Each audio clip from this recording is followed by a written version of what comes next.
Hello everybody, and we're back with another From Scrap and Trash to Fashion Statements. That is my upcycling niche, I've decided, because I love it, and I'm not going to struggle with upcycling clothing.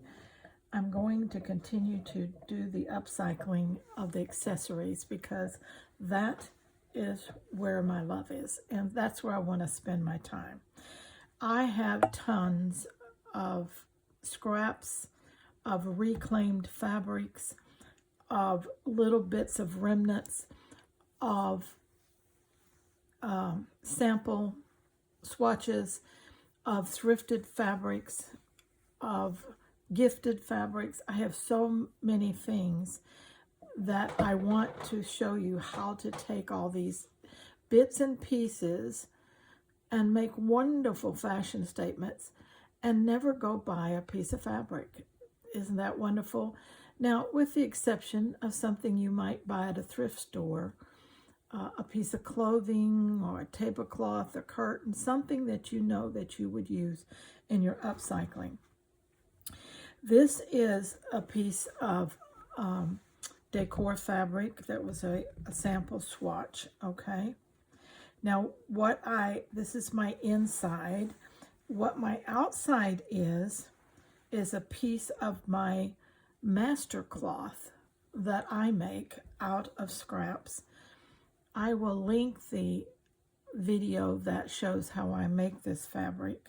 It's very simple, but you're going to see how it can be transformed in some beautiful things. What you see here on the edges is a piece of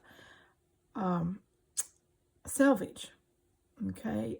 Salvage that had fringed, and I thought I can't let go of that fringe, so I kept that, all right? And that's what's on the edges here. Now this is going to be just a small clutch. I've used another piece of just upholstery fabric right here that I had a little piece of with some cotton. It has a cotton backing, okay? That's going to be my flap. Now, when I fold this over, I am going to come in here, and these two edges at the top, I will be doing a overcast stitch by hand with embroidery floss to finish those off, okay? And that will be my finished edge on that part. Now, if you know my style, you know that I don't like perfection. I don't like straight lines. I don't like things that just are just perfect. They just drive me crazy. I like chaos, imperfection. I love salvaged edges, raw edges, things that they're not exactly straight. I just love this kind of stuff. And you can turn it into such beautiful things. And the point is that we all have this stuff. And we all can make this stuff because we're not, any of us, striving for perfection. What we do want to do is strive for quality. Even though something is very chaotic and imperfect, it can still be a quality product because it is sewn with intention, so you know what you're making and you know you want to make it strong and durable.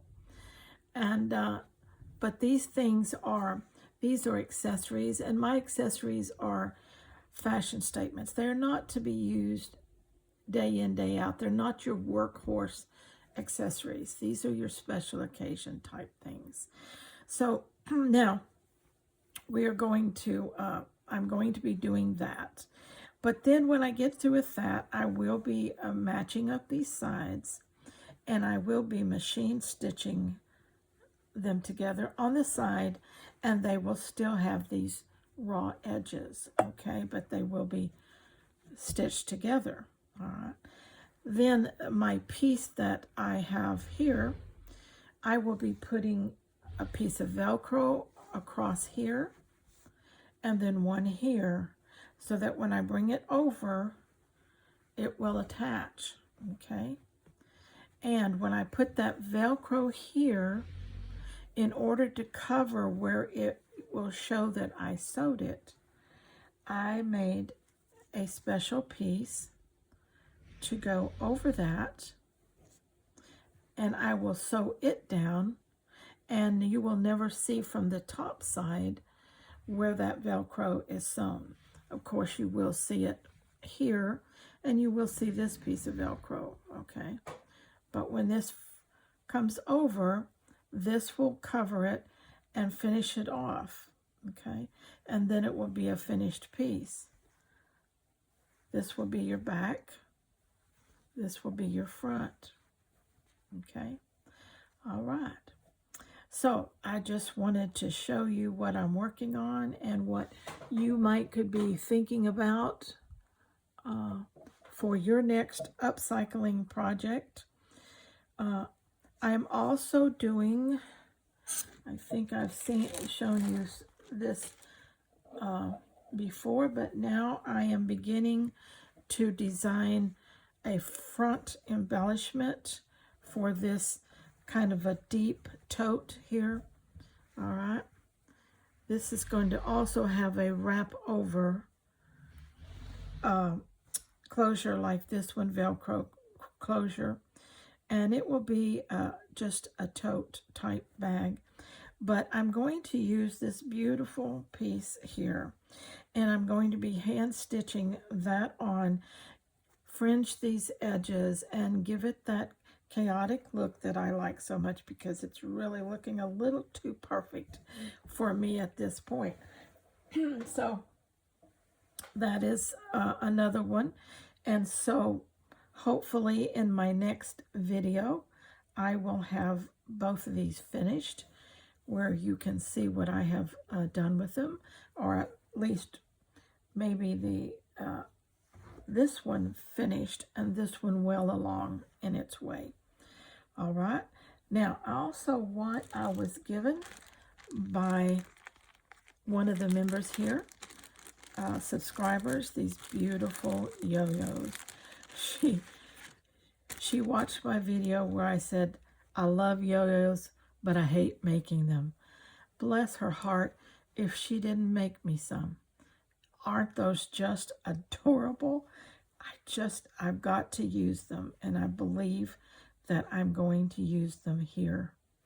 I just think that they're just gorgeous, and I can put them on here and give them a special place of their own. I don't know exactly.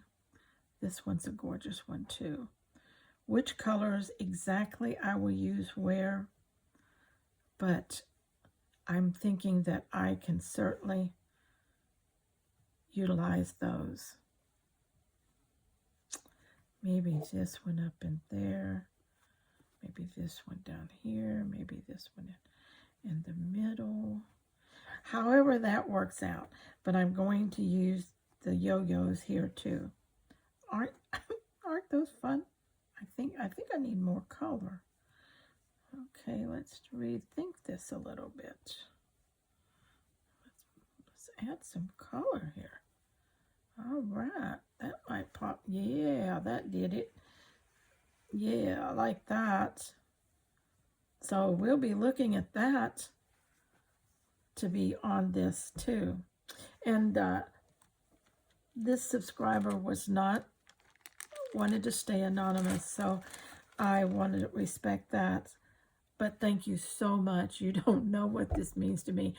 When I thought about, wow, yo-yos would be cute on this, and I thought, and I have some. I really do have some, and I love it. I just love them. I'll be using them in more projects as I go along. In fact, I might even be able to get one on here. I don't know. Let's see if something will fit on here. Might fit on the, yes, perfect. So your yo-yos are going to find some beautiful homes. Thank you so much. I can't tell you, I haven't had any yo-yos to use in forever. I just love it. Appreciate it so much. All right. So there's my creative inspiration for today. And I hope that you will find that inspirational and maybe create some of these beautiful things for yourself. And of course, if you don't want to go down that road, don't forget I have an Etsy shop, and the link is in the description. Also, don't forget that I have two very special communities on school. One is the Cozy Makers Club. The other is the Culinary Timekeeper. And they have two different themes. One is vintage food and recipes, and the other is more of what we do here, just in a tighter community atmosphere. It's just really wonderful. So please, both are free to join, and you won't be charged later. Both communities do have sections that you can pay to join, but it's not mandatory. You don't have to do that. Just stay in the mainstream group, and you're free from now on. So thank you, and till next time, let's all stay scrap happy.